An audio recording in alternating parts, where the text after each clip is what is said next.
Classes और इस समय चल रही है macro economic series for standard 12। पिछली वीडियो में हमने डिस्कस किया था सर्कुलर फ्लो ऑफ इनकम होता क्या है और कैसे different sectors of the economy, चार पिलर्स हैं इकोनॉमी में, उनका एक दूसरे के ऊपर डिपेंडेंस होता है।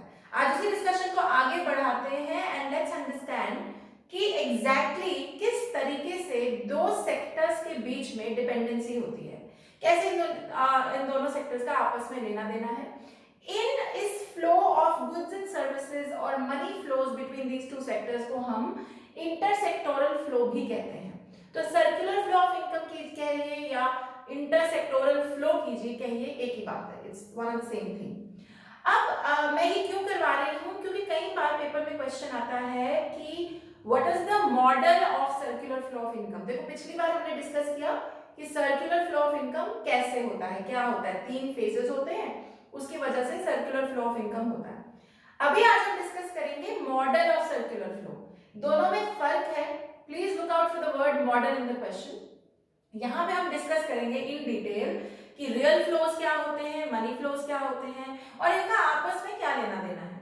मैंने 2 सेक्टर इसलिए लिए हैं क्योंकि हमारे सिलेबस में जहां पे मॉडल आता है वहां पे 2 सेक्टर मॉडल को ही we are supposed to look at it. हालांकि गवर्नमेंट 3 सेक्टर मॉडल जहां गवर्नमेंट भी आती है और 4 सेक्टर मॉडल जहां रेस्ट ऑफ द वर्ल्ड है वो भी होता है, लेकिन वो हमारे सिलेबस में नहीं है, इसलिए हम उसको नहीं हिट करेंगे। ओके, चलो शुरू करते हैं।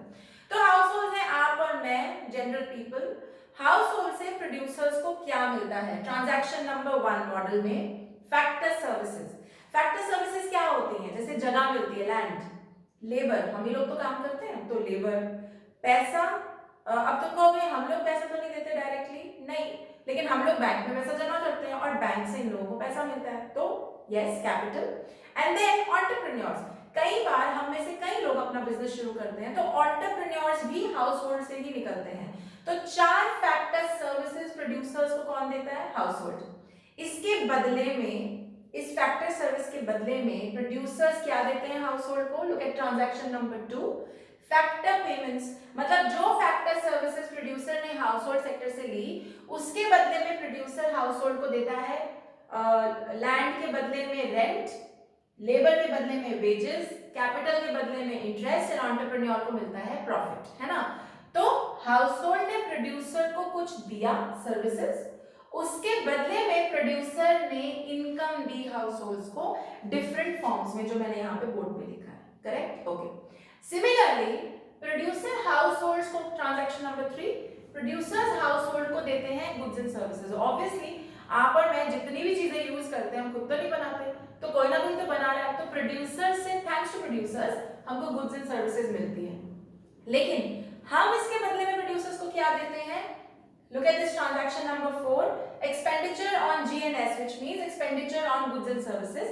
Basically हम लोग चीजें खरीदते हैं, उस पे खर्चा करते हैं और वो पैसा घूम के किसके पास जाता है? प्रोड्यूसर के पास। तो बात क्लियर है, लेन देन चल रहा है दोनों में, इंटरसेक्टोरल फ्लो है।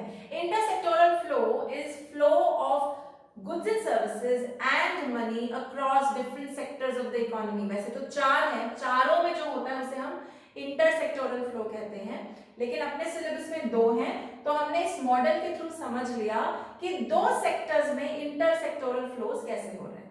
ठीक है, यहां तक बात क्लियर है? गुड। अब अगर आप ध्यान दें, मैंने जगह जगह रियल मनी ये लिखा है। अभी क्या बनाए? What is money flow and what is real flow. Money flow को मुझे समझाने की जरूरत ही नहीं है। Money flow means flow of money across different sectors of the economy. Real flow का मतलब है flow of goods and services across different sectors of the economy. और इन दोनों में जो खास बात याद रखने वाली है, ये इक्वल एंड ऑपोजिट होते हैं। मतलब real flow and money flow are equal and opposite to each other. अब ऐसा क्यों? पहले समझते हैं ऑपोजिट या रेसिप्रोकल क्यों है। क्योंकि मनी जो है, हम पढ़ चुके हैं, हम लोग मनी एंड बैंकिंग का चैप्टर कर चुके हैं, तो मैं यहाँ पे बहुत आसानी से बात कह सकती हूँ कि मनी जो है it is medium of exchange, है ना। मनी के चलते आप कोई भी चीज खरीद सकते हो, तो एक हाथ चीज ले, दूसरे हाथ पैसा दे, तो ये रेसिप्रोकल चलेगा। That is why they are opposite to each other. Goods and services अगर आप ले रहे हैं उसके बदले में आप पैसे देंगे, अगर आप किसी को सर्विस दे रहे हैं तो आपको आगे से पैसा मिलेगा। तो यानी money is always going to be reciprocal to goods and services. जितने गुड्स एंड सर्विसेज आए उतना आप पैसा देंगे, करेक्ट? तो ये ऑपोजिट है। अब इक्वल क्यों है, इस बात पे ध्यान देना। इस वाले मॉडल में सर्कुलर फ्लो ऑफ इनकम में फिलहाल ये अज्यूम किया जा रहा है that there are no savings. इस वाले मॉडल में फिलहाल के लिए। अब कई बच्चे यहाँ पे मुझसे सवाल पूछते हैं मैम ऐसा कैसे सेविंग्स होगी, बिल्कुल होगी, लेकिन फिलहाल के लिए तुम मैक्रो इकोनॉमिक्स पहली बार पढ़ रहे हो ना, तो स्टेप वाइज चलते हैं, सीढ़ी पकड़ते हैं। पहली सीढ़ी पे 2 मिनट के लिए भूल जाओ कि कोई सेविंग हो रही है, सेविंग क्रॉस। तो यानी जितना खर्चा उतना ही पैसा प्रोड्यूसर के पास जाएगा, उतना ही प्रोड्यूसर अपने बिजनेस में लगाएगा, उतना ही घूम फिर के इकोनॉमी में आ जाएगा। सर्कुलर फ्लो में अगर शुरुआत 10,000 से हुई थी तो घूम फिर के 10,000 ही है इकोनॉमी में, ये मान के चलो, क्योंकि सेविंग नहीं है, कहीं पैसा जा नहीं रहा, ठीक है। तो अगर रियल फ्लो, अगर गुड्स एंड सर्विसेज 10,000 की प्रोड्यूस हुई तो उसके ऑपोजिट मनी फ्लो है, उतना ही पैसा मिलेगा। तो वो कितना पैसा मिलेगा? अगर 10,000 का रियल फ्लो है और बीच में कोई सेविंग नहीं है तो उसके रिस्पॉन्स में मनी फ्लो कितना होगा? 10,000। तो 10,000 रियल फ्लो, 10,000 मनी फ्लो, है ना equal. So what you have to remember is in a 2 sector model जो हम आज अभी कर रहे हैं, इसमें real flows and money flows are always equal and opposite to each other, reciprocal है, एक दूसरे से उल्टे हैं और इक्वल भी हैं।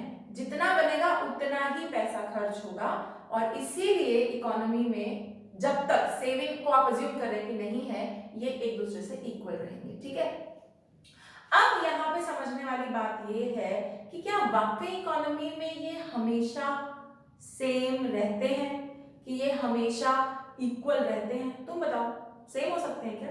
नहीं, इकोनॉमी में ऐसा नहीं है कि अगर प्रोड्यूसर ने 10,000 प्रोड्यूस किया तो उसे घूम फिर के 10,000 मिल ही जाएगा। मैक्रो इकोनॉमिकली कहीं ना कहीं लोग सेविंग करेंगे। तो मान लो अगर मैंने 10,000 कमाए, मैं प्रोड्यूसर हूँ, ठीक है, मैंने 10,000 रुपए कमाए, अब मैं 10 के 10 अपने बिजनेस में नहीं लगाने वाली, मैं उसमें से 2 शायद अपने बैंक में डाल दूं और 8 मैं आगे बिजनेस में चलाऊंगी। तो यानी मेरा जो पहले सर्कुलर फ्लो ऑफ इनकम था वो था 10,000 का, अब मैंने उसमें से 2,000 निकाल के बैंक में डाल दिए, अब मैंने इकोनॉमी में कितना पैसा डाला? 8,000। यहां मैं बात क्लियर कर दूं, इकोनॉमी में पैसे डालने का मतलब ये नहीं कि मैंने उठा के ऐसे फेंक दिए, इट मींस मैंने वो पैसा कहीं लगाया। जब मैंने अपने बिजनेस में 8,000 रुपए लगाए तो वो एक तरीके से मैंने इकोनॉमी में ही लगाए, क्योंकि जब मैं अपने बिजनेस में 8,000 रुपए लगाऊंगी तो किसी को नौकरी दूंगी, कोई गुड्स एंड सर्विसेज प्रोड्यूस करूंगी, मतलब इकोनॉमी चलाने में मेरा इंडिविजुअल प्रोड्यूसर का बहुत बड़ा हाथ है। एंड ऐसे ही हर प्रोड्यूसर का बहुत बड़ा हाथ है ना।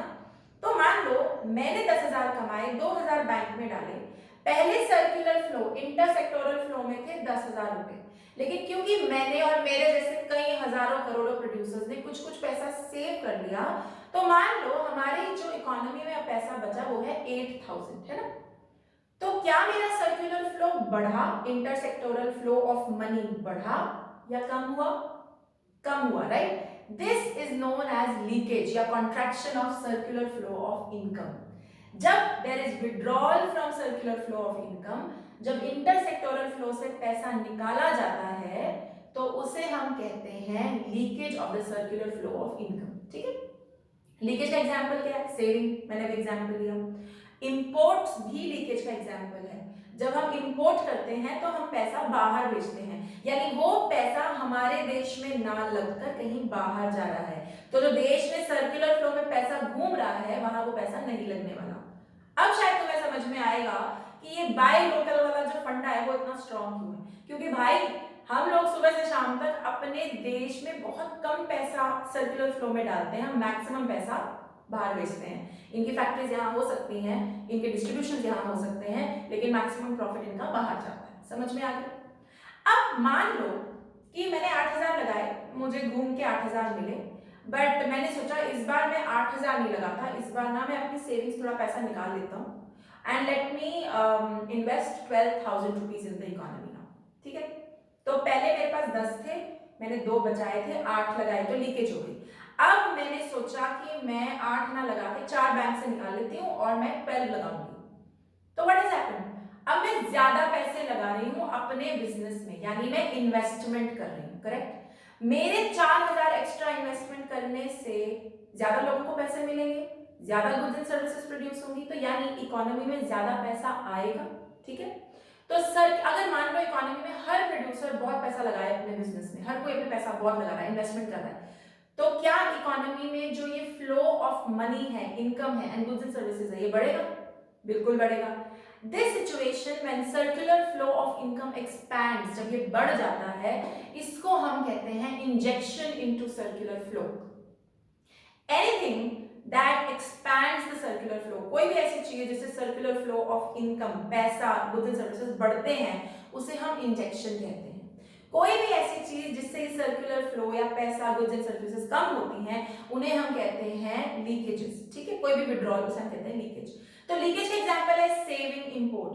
तो investment is an example of injection. जब सरकार देश पे पैसा लगाती है, जैसे अभी पैकेज आया है, जब देश पे पैसा लगेगा तो सर्कुलर फ्लो ऑफ इनकम या इंटरसेक्टोरल फ्लोज बढ़ जाएंगे। करेक्ट। जब कोई बाहर की कंपनी एफडीआई करती है, foreign direct investment, when they put money, FDI का मतलब फिलहाल इतना समझो कि बाहर की कोई कंपनी यहाँ पे पैसा लगा रही है। मान लो एप्पल अपना प्लांट, अपनी फैक्ट्री यहाँ सेटअप करता है, तो वो एफडीआई कर रहा है, तो पैसा हमारे देश में आ रहा है, तो circular flow of income and intersectoral flows will increase. बात क्लियर है? अब इसी के साथ ये बात भी अप्रिशिएट करो कि I hope you are clear with the fact कि इकोनॉमी के चारों पिलर्स एक दूसरे पे डिपेंडेंट है। अगर रेस्ट ऑफ द वर्ल्ड के साथ अपना रिलेशनशिप नहीं होगा तो एफडीआई कहां से आएगी? एफडीआई नहीं आएगी तो हमारी सरकार को ही पैसा लगाना पड़ेगा। हमारे जैसे देश जिसकी इतनी बड़ी पॉपुलेशन है और इतने काम है जो करने हैं, सरकार कहां से लाएगी ये पैसा? Okay, so you have to think. तो चारों पिलर्स एक दूसरे से रिलेटेड है, एक दूसरे पे डिपेंडेंट है। अभी कोरोना वायरस के चलते हुए you know that the entire economy has been put down into lockdown. और लॉकडाउन खोलना क्यों पड़ रहा है? क्योंकि इकोनॉमी डूब रही है।